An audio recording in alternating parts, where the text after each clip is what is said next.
Des manifestations massives ont éclaté au Kenya dans la plupart des grandes villes et majoritairement à Nairobi. Des jeunes Kenyans sont sortis dans la rue pour revendiquer ou demander l'annulation du projet de loi de finances pour l'année 2024. Et aussi, ils avaient plusieurs revendications.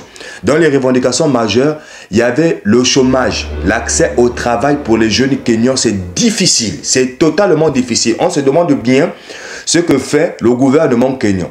Il y avait aussi le service public dans certains quartiers à Nairobi est inexistant. Il y a certains frères kenyans dans des endroits où ils vivent, il n'y a aucun service public.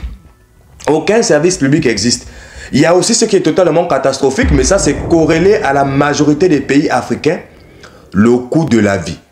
Le coût de la vie qui est en train d'exploser. Les denrées alimentaires nécessaires à la survie ou à la cuisson même. C'est-à-dire le pain, le riz, l'huile, la farine, des choses comme ça. Les prix ont explosé. Explosé. En tout cas, dans la rue, les jeunes Kenyans, ils avaient un slogan.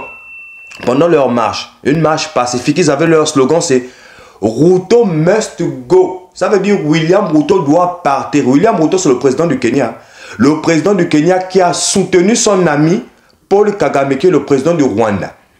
Dans ses propos délirants où il nous disait qu'il n'est pas responsable des massacres qui sont commis à l'est de la République démocratique du Congo. William Ruto. William Ruto aussi, c'est le président kenyan qui était allé au forum organisé à Pékin, où il est allé voir Xi Jinping pour commander 2 milliards de yens. Les 2 milliards de yens, on ne sait pas ce qu'il a fait avec. Les jeunes Kenyans sont descendus dans la rue simplement pour demander l'annulation de ce projet de finances pour l'année 2024 et aussi les revendications que je vous ai citées. Malheureusement pour eux, c'est pas possible. Hein. 2 personnes ont perdu la vie. 2 personnes qui étaient dans les manifestations. Parce que la police, les forces de l'ordre kenyan, ils ont tiré à balles réelles sur nos frères kenyans qui marchaient paisiblement, tranquillement. Ils les ont tirés à balles réelles. Hein. 200 personnes sont blessées. Ils sont à l'hôpital. Les autres sont à la maison. Il n'y a pas de place à l'hôpital. Parce que les médecins kenyans avaient grévé.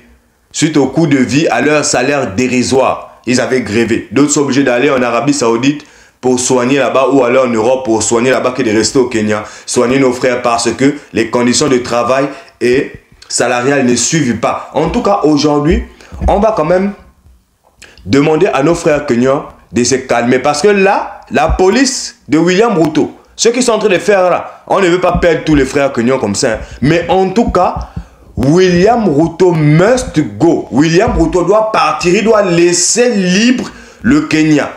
Il doit laisser la nation Kenya tranquille. Il a déjà fait son mandat. On a vu déjà dans quelle situation il s'est trouvé. On a vu aussi que ce n'était pas lui l'homme providentiel. Ce n'était pas lui qui devait redresser le Kenya. Ce n'était pas lui qui devait même inclure le Kenya dans une unité africaine. Ce n'est pas lui, ce n'est pas William Ruto. Peut-être un autre président. On espère que les frères kenyans vont, en tout cas, cesser les mobilisations puisque les policiers vont vous tirer. Les forces de l'ordre vont tirer dessus. Mais à la prochaine élection présidentielle, William Ruto must go. Il doit partir. Il ne doit plus rester à la tête du Kenya. Parce que, regardez la situation catastrophique économique du Kenya. Les médecins kenyans déjà avaient grévé. Aujourd'hui, c'est la jeunesse. Quand on parle de jeunesse, on ne veut pas simplement dire le pays. Parce que la majorité des Kenyans sont jeunes. Où la force vive même d'une nation, c'est les jeunes. Donc, quand les jeunes décident de gréver, de faire la marche, ça veut dire que le pays, il est vraiment en catastrophe. Vraiment, vraiment, vraiment. En tout cas, c'était Big L /TV. On se retrouve pour un prochain programme. Allez, ciao, ciao.